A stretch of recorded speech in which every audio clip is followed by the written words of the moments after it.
back. Welcome back. That was a short break, but it was much needed. Now we're going to welcome back Stephanie Bowman, who is the Senior Manager of the Learning and Member Success at Mothers Out Front. Shout out to moms organizations doing the work to eliminate climate change and environmental justice. So this day 2 of Stephanie's workshop will be about internal and interpersonal racism, decolonization, co-optation, commodification in the work, and so how we can move towards collective action, liberation, and energy justice. Stephanie is the Senior Manager of Learning and Member Success at Mothers Out Front. After receiving her degree in political science from Hampton University, she began organizing from Virginia, Wisconsin to Kansas. 6 states later, she decided to continue to graduate school at Cornell in marketing strategy. Upon completion, she felt disgusted thinking about the transactional treatment by party politics. Her increased knowledge in marketing blatantly showed the intentional exclusion of using proven methodologies to engage people of color. Her passion is building relationships, managing teams, and moving towards measurable change. So I'm going to go ahead and welcome back Stephanie as she go through us with this next training, and Stephanie, it's all on you.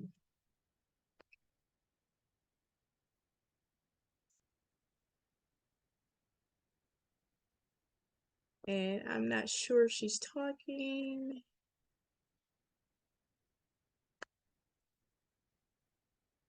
Nope, wasn't talking yet. Okay. Marnies, for the wonderful introduction. Thank you everyone for sticking with us today. For some of us who may be on different time zones, we started at 7:30 Mountain Time. So just thank y'all for sticking with us. Once again, my name is Stephanie Elizabeth Claire Bowman. There's a lot of Stephanie Bowmans out there. I go by she, her pronouns. I'm originally from Kansas City, Kansas, so a Midwesterner at heart. And being raised there was a catalyst for my activism into the climate work, as Marnice mentioned.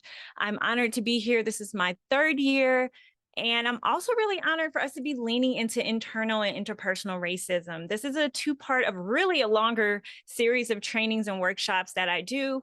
And I'm going to try to cover all the topics at hand within 40 minutes. But to be fair, y'all, I like to do temperature checks to make sure that I'm giving you all what you need right now in real time. So we've been talking about all morning, y'all, these historically ignored communities. Our organizations may have different names for them. If we call them frontline, sacrifice zones, hotspots, EPA hotspots, historically ignored communities, whatever we call it, if that's your home and if that's where you're from, none of those names seem to make you feel good. And so I just wanted to name that before we get started and moving forward today. And it really doesn't feel good because often we have faces and we have love connected to the health impacts of these strategically ignored communities. All right. So I just wanted to frame it that way, y'all, because I feel often we use all this different language. And as from someone who's from one of those communities, as many of us on this call, it seems to be that we can never find the right term, right?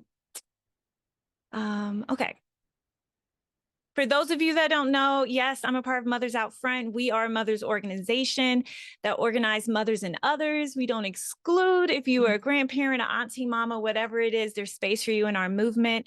We recently went through a strategic vision shift. So if you heard about us 5 years ago, that is not who we are today. We prioritize organizing mothers to ensure a healthy climate for all children by transforming unjust systems. So what does participation look like today, y'all? I'm interactive. So if you are someone who's been zoned out, double tasking, doing other things, I'm gonna ask you to bring yourself to the chat and know that it's gonna be a little interactive for the next 35 minutes together. We're gonna do a temperature check in just a little bit, so get ready to put numbers in the chat. I usually like to make space for breakouts, but we're webinaring it, so we can't break out. So we're going to do some open discussions. And if you ever have any questions, or if I'm speaking too fast, or if I use a term that you're like, Stephanie, what does that mean? I am also monitoring the chat, so please hold me accountable and please feel free to put any questions in the chat. All right, so let's do a temperature check. And make my view bigger so I can try to see folks' faces. Okay. All right. So for those of you that are new and that weren't with us yesterday, and for folks you're like, Stephanie, we've done this 3 times. It's okay. Breathe, stretch, shake, let it go. How well do you understand implicit bias? And this just lets me know if I need to do a big recap or a little recap. If you're like, Stephanie, completely, we did this yesterday. I left feeling fulfilled. And if you're like, no, not at all. What is implicit bias? Why are we talking about this? Put a 1 in the chat. And this just helps me manage expectations. All right. Some of y'all are already ready for the temperature checks. All right. I see a lot of 4s. Thank you, Cheryl.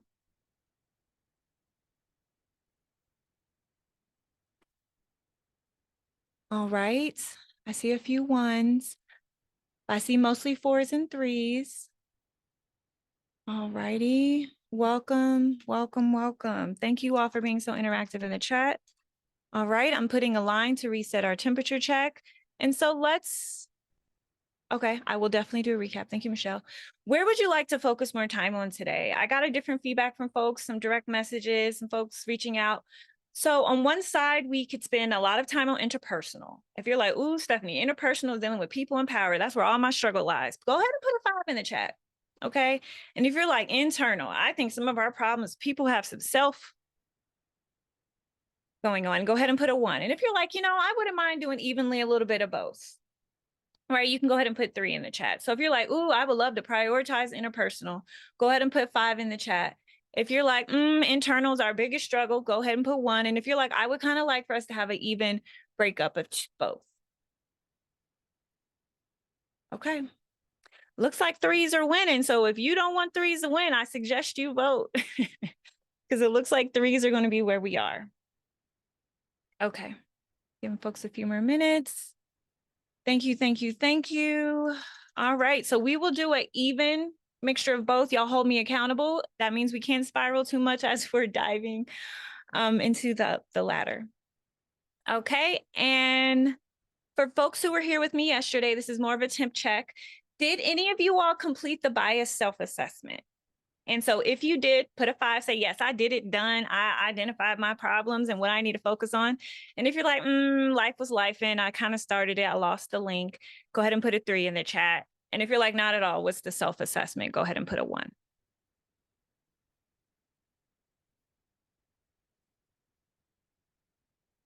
Yes, I'm going to provide a link. I'm on it. Let me do.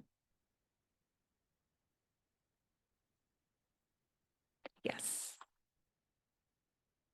All right. Just free zone, y'all. If you didn't do it, this is not a punitive space. It just helps me know how much in the weeds that I need to go today. All right. So if you didn't complete your self-assessment in the chat, feel free to click into the link that I shared. Just want to make sure I shared the right link. Yep, I did. Go ahead once you're in there and copy the worksheet so that's your own. Everyone won't see all your own self-reflection. And then go ahead and take your time to complete it. As I'm going to recap for the next 5 minutes, for those of you that weren't here with us yesterday, I'm going to go through some of what these are as you're reading it through. Okay. All right, some goals and steps for the day, y'all, is we are going to revisit those 14 most common types of bias in our decarb work. Just a brief recap since we have some new folks with us. Because I love the training earlier talking about the HMES. Yes, I am in Colorado. Talking about the HMES principles. In that training, I was like, oh, that is actually each one of those values combat a type of bias. And so we're going to talk a little bit about it and have an activity where we're going to play a little game and try to identify which of the HMES principles actually combat some of those biases that we talked about yesterday. And yes, I live in Colorado Springs, Colorado, Victor. Yeah, and so I also will provide a workbook and a toolkit with all links as always. All right, so for those of you who asked, we're going to do a brief recap. So implicit bias, y'all, are those attitudes or those stereotypes that affect our understanding, actions, decisions in an unconscious manner. Unconscious manner. I'm going to keep saying unconscious, y'all, because if you know that you do something often and people have corrected you, sorry, that's not implicit bias. That's explicit bias, okay? Unlike explicit biases, implicit biases are not deliberate and they often operate without our awareness. And that's what makes them so difficult to identify and why you always have to have accountability partners in this movement to hold you accountable even to your own biases.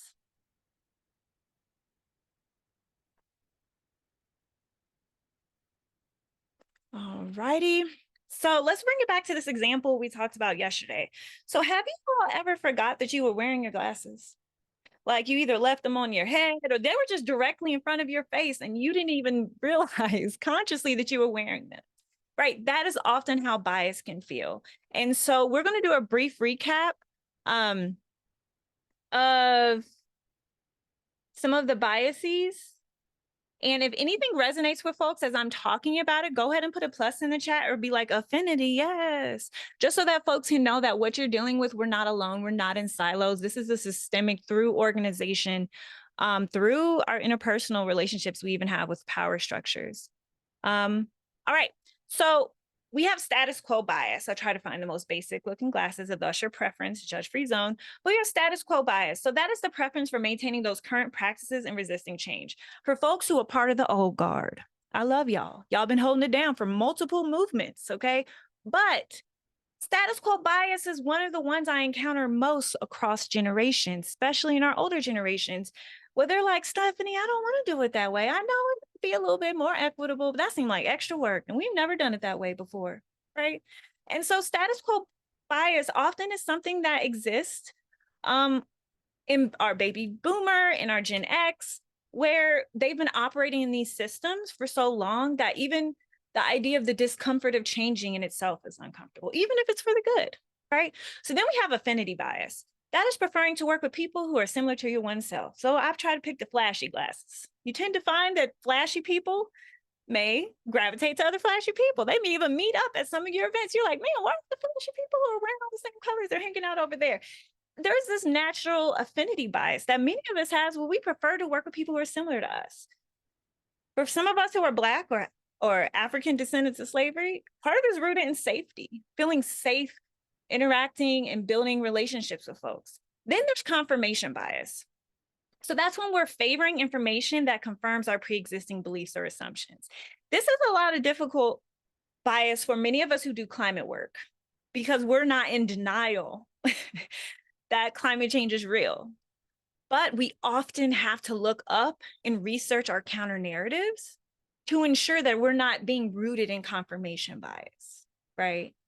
The next is groupthink. So this shows up a lot, y'all. Prioritizing consensus and cohesion within a group over critical thinking and diverse opinions. All right, I see some folks saying affinity resonated with them. NIMBY. Now, this may resonate with a lot of folks, not in my backyard bias. So this is opposing local projects that are beneficial overall, but seen as inconvenient because you don't want it in your backyard. Then there's in-group bias. That is when we're favoring members of one own's group over those from different groups. And then we have cultural bias. Yes, groupthink can crop up when burnout is high, capacity is low, and your team structure reduces, and you're operating just with that core group. Yes, definitely carry. Cultural bias is ignoring or undervaluing the practices and contributions of other cultures. Then there's technology bias, which actually was a really hard one for us to identify yesterday when we played Name That Bias, because it's that over relying on technology as a sole solution. Often in our work, like technology can seem as the easiest, most equitable way to do things, but we want to make sure that we're not always leaning on technology first, because in itself, it can be exclusionary. And so then we have the halo and the horns bias. They're opposite sides of a similar structure of bias. Halo is when you allow one positive trait or achievement to overshadow other aspects. And then horns is when you allow one negative trait or incident to overshadow other aspects. An example we talked about yesterday was sometimes we have radical organizations that we work in coalition and partners with. And in some of our emerging counties or emerging cities where it's not safe to always do all of that work because the powers that be are punitive, often they can get blacklisted, right? If they do something that's considered a little radical, and then they're not even brought into the decision-making process anymore, right? They may not even be allowed a seat at the table. And so often halo and horns are a way to reduce or disqualify folks from having access to power. And it often happens very naturally. Like it'll be a systemic process written down on what the qualifications are, and it can be very exclusionary. So I just want to pause there and make space for folks to share in the chat. And if someone shares something really spicy, we can bring you all up to come off mute. But what were the top 3 biases that you all feel like are impacting your work? And I'm going to reshare the link to all of the biases so that if you lost them, you can re-find them. Just give me 1 second. I think I closed the tab with it. Oh yeah, here it is.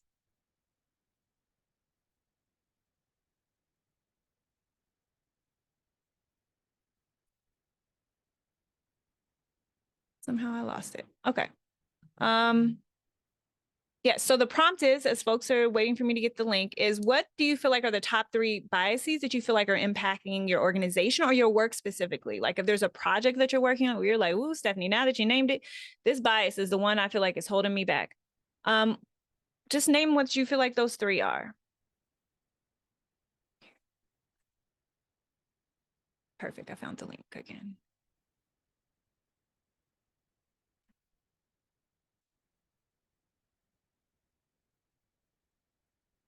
And if you're like, Stephanie, we don't have any of these.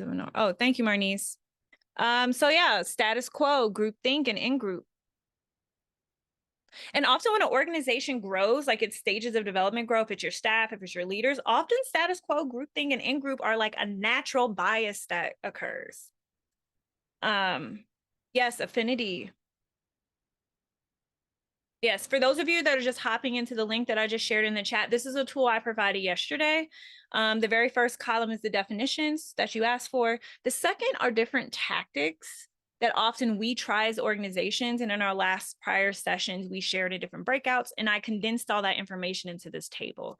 And so there's different tactics that we often try to do interpersonally, procedurally, and in the community. And so that is what's referenced in the second column. And then the third are prompts, where if you're like, ooh, my boss does this all the time. The third column are guiding questions for you that you can use to nudge people to get them from it being implicit to where they have become aware to it. All right, I see some more folks sharing some stuff in the chat. I know it's a big, heavy question to ask, so I'm gonna give folks some more time so we can see a through line. Okay, I see a lot of status quo bias, y'all. I kind of want to ask a deeper question. For those of you that put status quo, if you had to imagine the folks that you feel like that is their barrier and you're trying to do this work with them, what generation are they? And this is just research. That's just identifying if there's a through line. So for folks who did put status quo, if you're like, oh, you know, actually they're all Zoomers, that would just be interesting to hear from your organization if that is something you're dealing with. If you're like, oh no, actually it's the Gen Xers, just go ahead. And this isn't meant to be punitive to anyone. I think this is part of us becoming more consciously aware on how these things are all embedded. Okay. Thank you, Kiara. Thank you, Marnice. This is just the status quo. And so folks still working on their 3, go ahead. We're just making space for folks to keep sharing. Yep, Gen X and boomers, baby boomers, Gen X.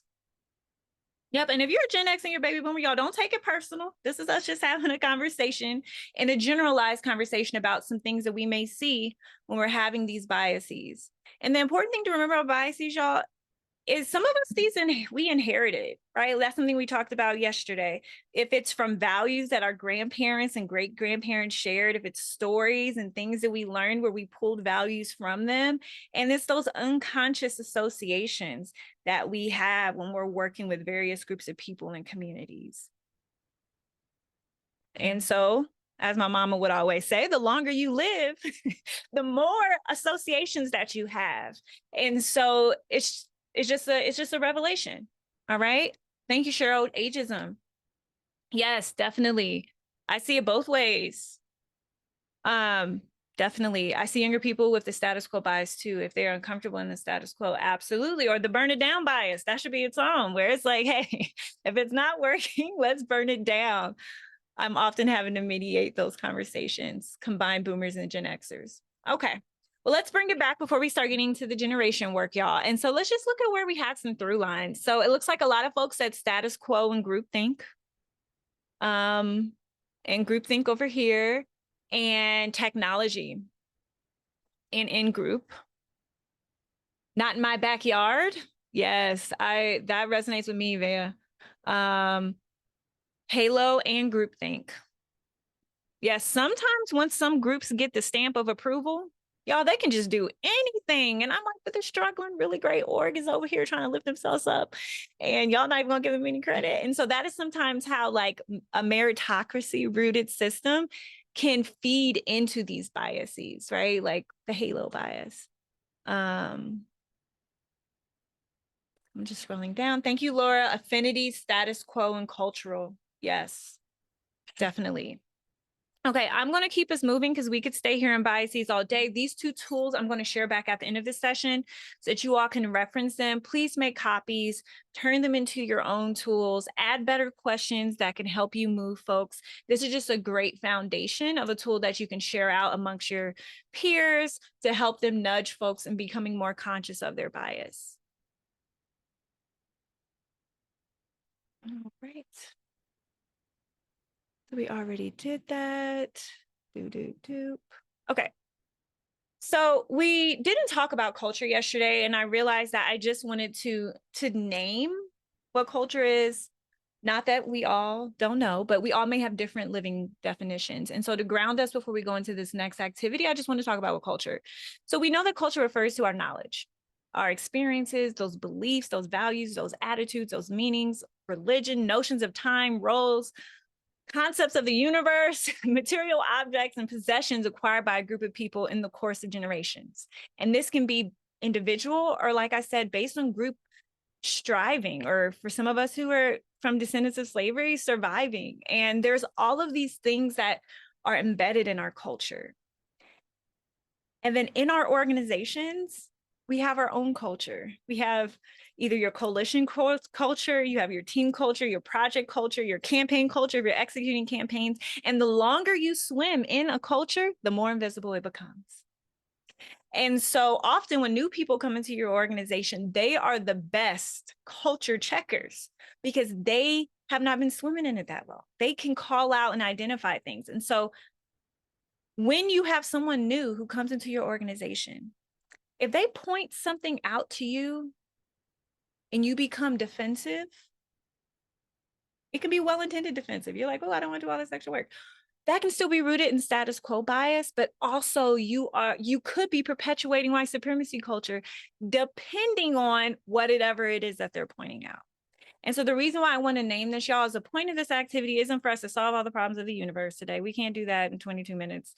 But what we can do is we can begin to unravel some of these things that are unseen to us because we have existed in them so long, and then unlearn our natural human reaction to be defensive when those things come up. I'm gonna say that again, y'all, okay? We have to unlearn our natural human reaction to become defensive when that feedback arises, right? And that's part of having your bias accountability check. I have two in my organization where I'm like, hey, did I respond to that properly? Was that rooted in this? And we have a working relationship where we can be honest about if we are showing up in a way that's truly transformational or if we're rooted in our own bias. So if you don't have a peer like that, I suggest you find one in the movement because that is one of the best ways for us to grow together and transform. So I'm going to bring it back to the Hermes principles. We're going to play an activity for the next 8 minutes. But before we do that, I just want to do a brief recap. So one of them is to be inclusive, focus on bottom-up organizing, let people speak for themselves, work together in solidarity and mutuality, and build just relationships amongst ourselves and commit to self-transformation. Okay. If you're like, Stephanie, you said those too fast, I'm going to say it slower one more time. So we have be inclusive, bottom-up organizing, let people speak for themselves, work together in solidarity and mutuality, and build just relationships among ourselves. And lastly, y'all, we have to commit to transformation. That's the hardest part. We have to commit to constantly grow. And for some of us, we're like, man, I'm old. I don't want to keep growing. I'm done. But no, y'all, we're growing. And so this illustration of the Hermes principles is by Kristen Lossie. I just like it because it uses animals, and animals are cute. So for this next thing is we are going to do a both and, y'all. I want to make sure that all the new folks that joined us know how to play Name That Bias. And then also I added a fun double question in there to just push the needle for the folks who were here yesterday, where you will answer if there's a Hermes principle that actually can combat that or leave it. And the reason why I wanted to do this is sometimes we view all these principles in theory. We're like, don't solve any problems. But actually, after this activity, you're going to see a through line of where a lot of these biases, if we committed these principles actually to practice and we live them, we wouldn't be as much as embedded in combating these biases. All right. So for this activity, for those of y'all who don't know, it's going to be fast paced. I'm going to read a series of either definitions or scenarios, and you will respond with the bias, if it's a scenario, and or the Hermes principle that will relieve this. All right. And I feel like there was a question in the chat. Hold on 1 second.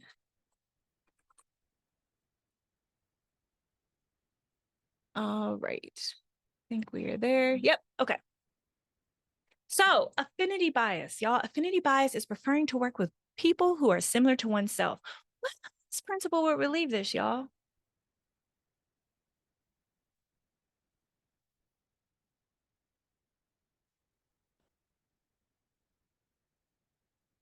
I'll give a second. And if folks need a cheat sheet, I'm going to put a cheat sheet to the Hermes principles in the chat because I can just feel folks being like, Stephanie, you want me to remember those?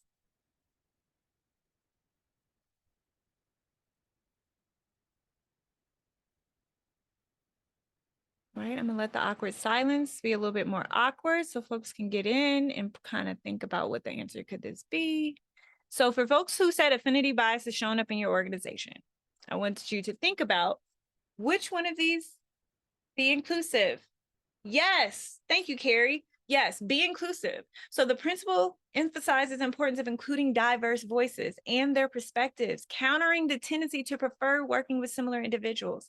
Exactly right. So like if this is an issue in your organization, then you need to include that Hermes principle in your working norms. You need to copy and paste, put it right in there, because actively committing to that and grounding everyone to that is a great way to combat affinity bias. Okay. Thank you, Carrie. Let's keep going, y'all. I know it's a little hard at first. We're just gonna get the brain juices going. So let's talk about anchoring bias. So that's when we're relying too heavily on that first piece of information encountered when making decisions. A lot of us who are research grounded, we love this one, y'all. But what Hermes principle will relieve this?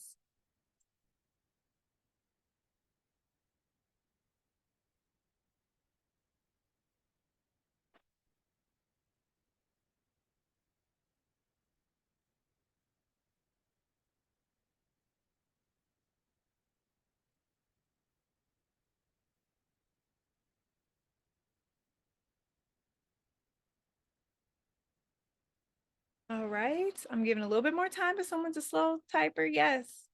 Solidarity and neutrality, I would say, is definitely close. But the actual answer is emphasizing on bottom-up organizing, right? Because that principle encourages gathering info from various levels and sources, reducing reliance just on one piece of information. But I actually say that's a both and. But thank you, Carrie. All right, let's keep going, y'all. I need a few more people to be active in the chat. All right, so we have technology bias. This was a hard one for us to identify yesterday. This is that over-relying on technology as our sole solution. So what Hermes principle will relieve this, y'all? And someone may have just said it. Hint, hint.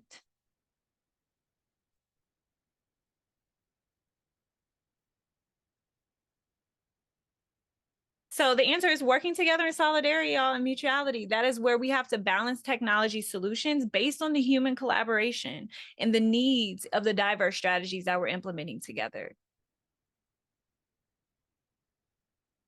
Thank you, Amanda. Yes, that's exactly right. Solidarity, mutuality. All right, so I'm gonna switch it up and let's do some scenarios. Those seem like those have been a little hard. So a decarb example, a committee prioritizes consensus over diverse opinions when deciding on a new environmental justice policy, resulting in a lack of innovative solutions. What bias is influencing this decision?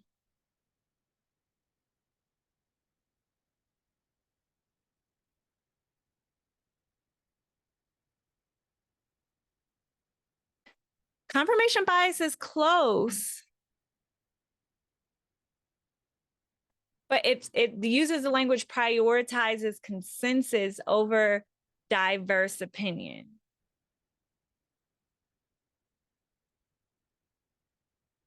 Yes, so where we're getting there. So it's like groupthink, affinity bias, right? So it's a collaboration of those things, right? Because all of these things aren't just exclusive to one, right? Like a lot of these scenarios, we're dealing with multiple types of bias. So sometimes if it feels like you're wedged in between different things, you are. So yes, so it's a combination. It's a combination of groupthink, affinity bias, where you're just preferring to work with people who are similar to yourself, who have similar opinions to you, and anyone else who's like, "Ooh, what about this? What about that?" You're like, mm-mm. Now, let's go a step further, y'all. What Hermes principle do you think will relieve that type of bias? Yes, exactly right, Vea. Being inclusive.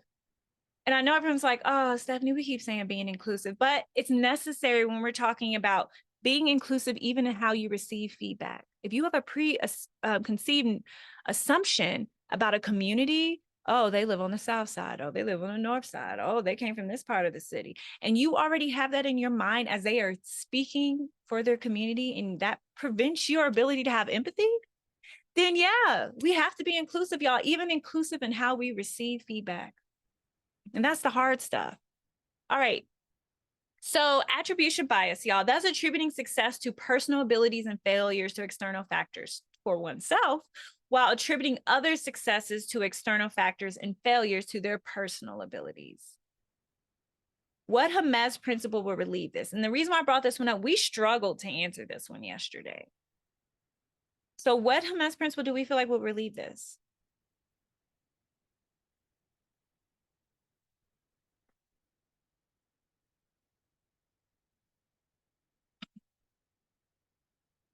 Be inclusive is close. Solidarity, mutuality, yes. But I will go a step further, y'all, and saying,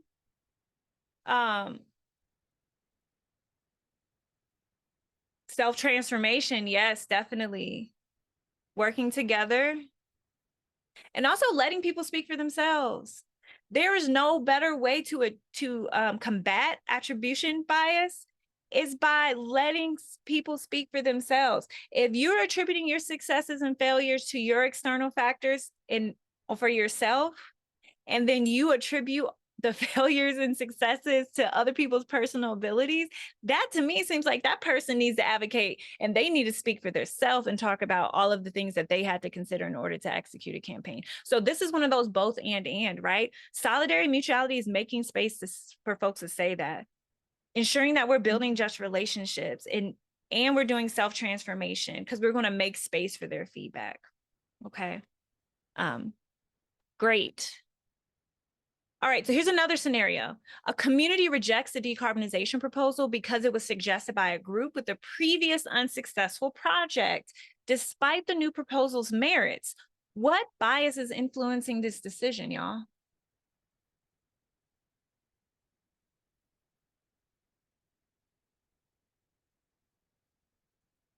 So a group was their proposal was rejected because, yes, Kiera, horn bias, okay?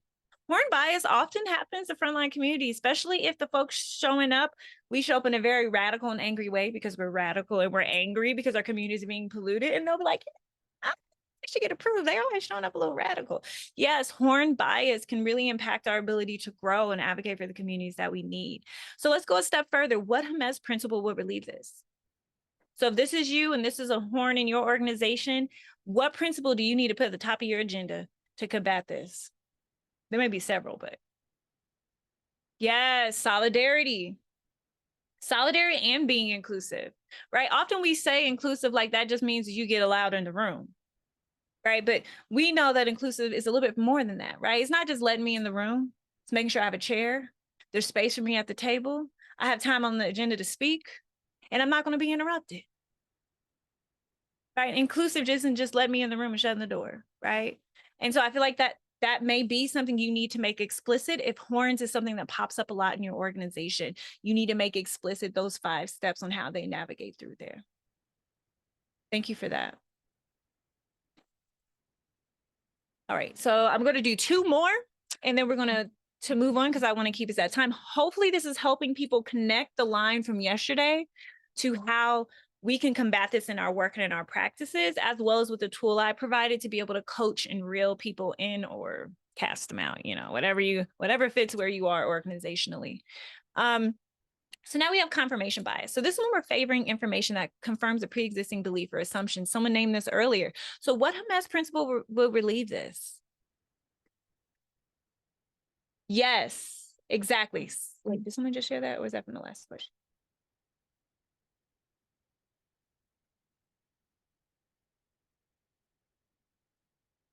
Yes, technically all of these principles can be intertwined with each other.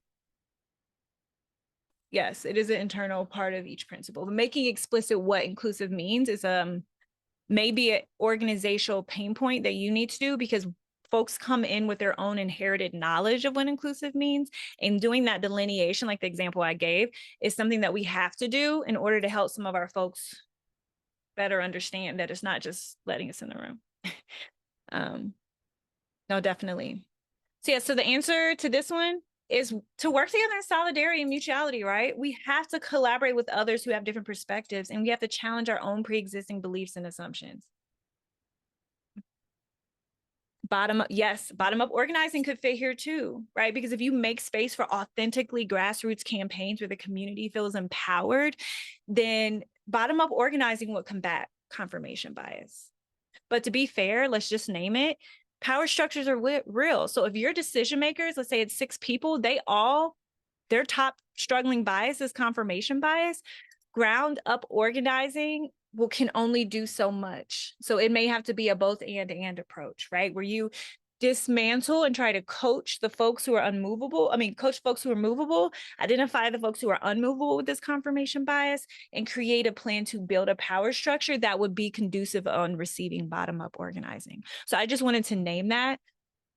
I just wanted to name that because sometimes we say, yeah, bottom-up will solve that. But what we don't want to do is encourage people to feel empowered to advocate for their communities from the bottom up, and they're shut down by our own various systems, right? Because that's almost just as traumatic as just being polluted and our families receive the health impacts, right? Is to feel like you are empowered and you try to go into a space and then you're shut out, and this is supposed to be our space, right? So no, definitely, Ashley. All right, I'm gonna do one more and then we're gonna move on, y'all. So a local government prioritizes economic growth over implementing stricter environmental regulations. What bias is this?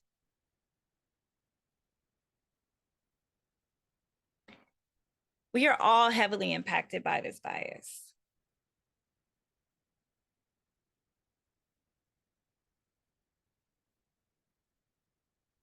Hint, hint, hint. It's an outcome of us also being in a capitalistic society.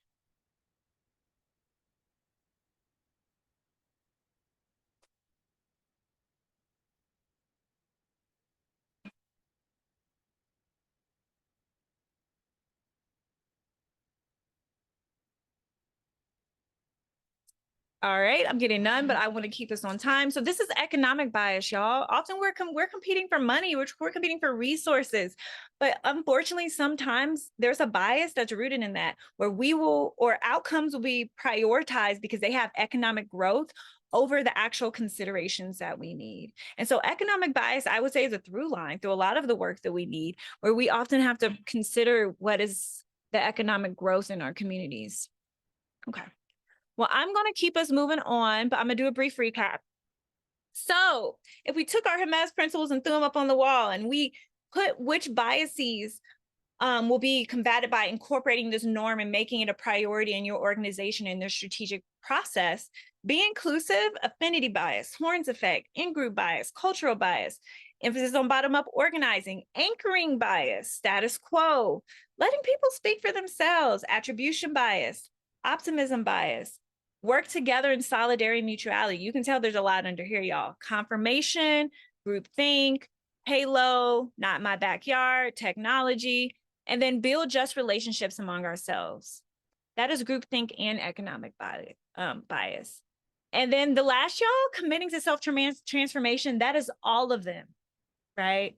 All of them are our commitment to self-transformation. So if none of these principles or norms that you have embedded into your organization and how they operate now, a takeaway from this, y'all, is take that worksheet, fill it out for yourself, maybe have some peer-to-peer conversations with your peer group and identify which biases are worth you all prioritizing this norm this year. Saying that this should be the one at the top forever for the next 10 years, but at different points in your organization, you should be shifting around and making sure the norms and the standards that you're setting match where the bias pain points are in your organization. Okay. All right, so let's do a brief recap. How well do you understand implicit bias and how does it interact with the decarbonization?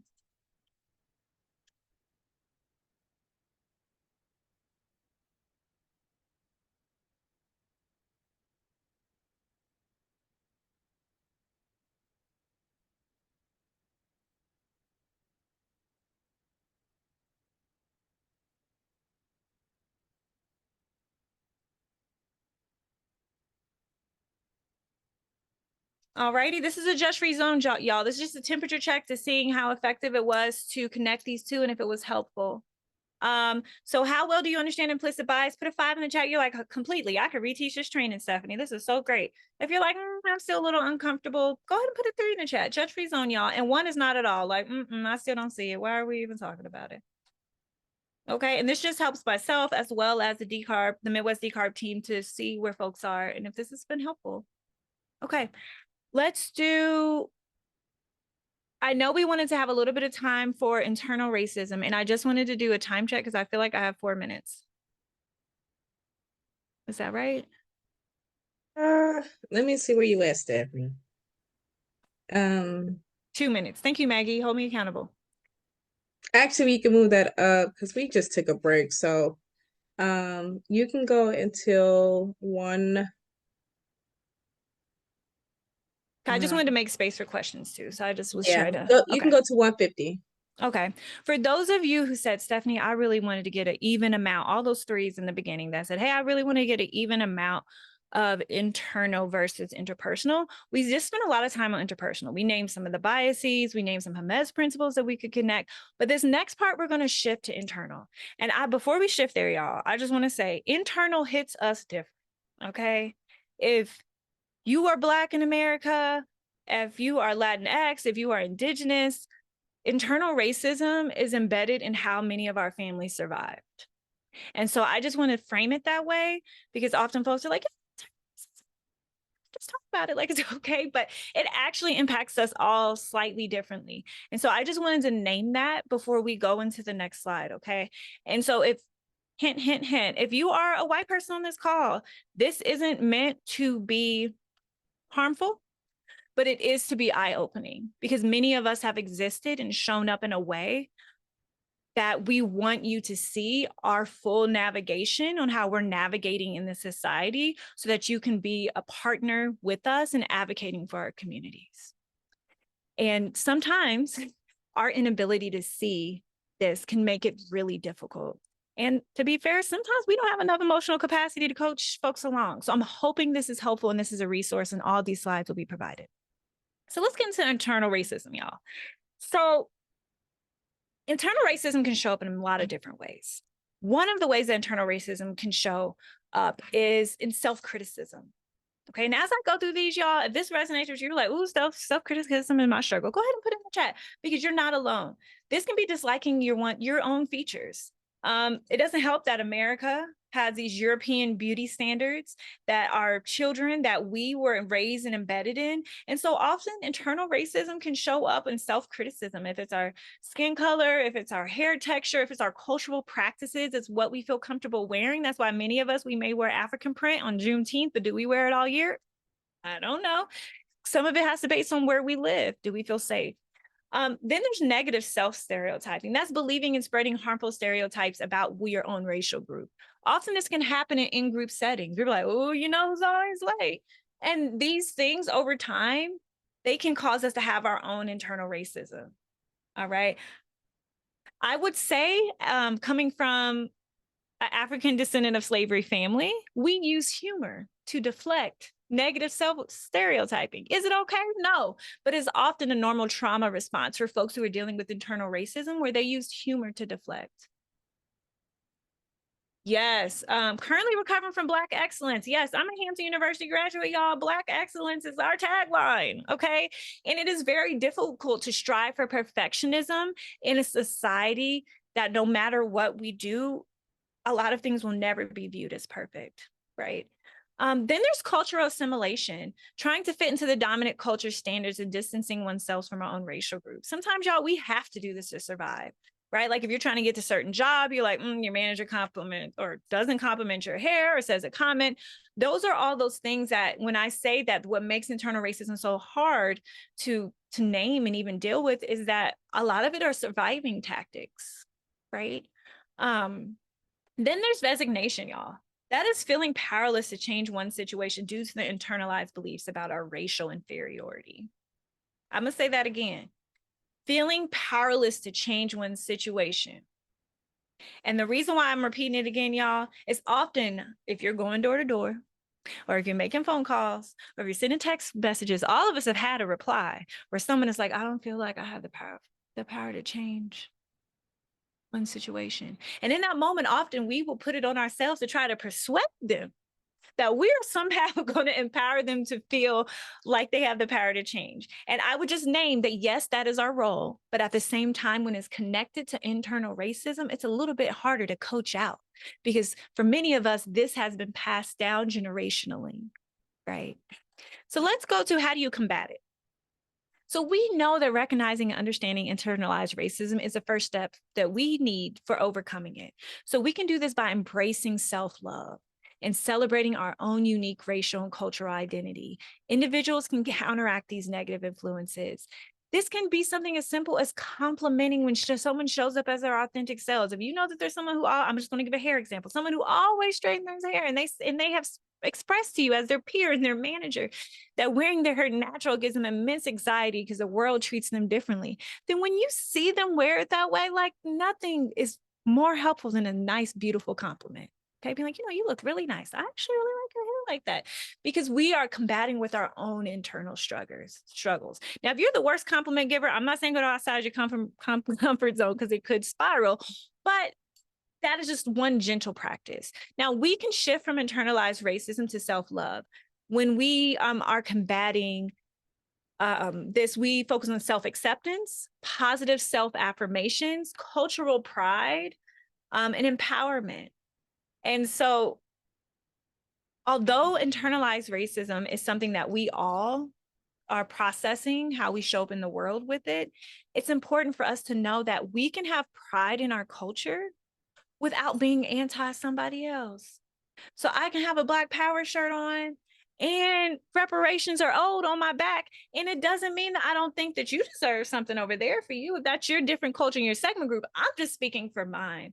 And so often the culture pride can be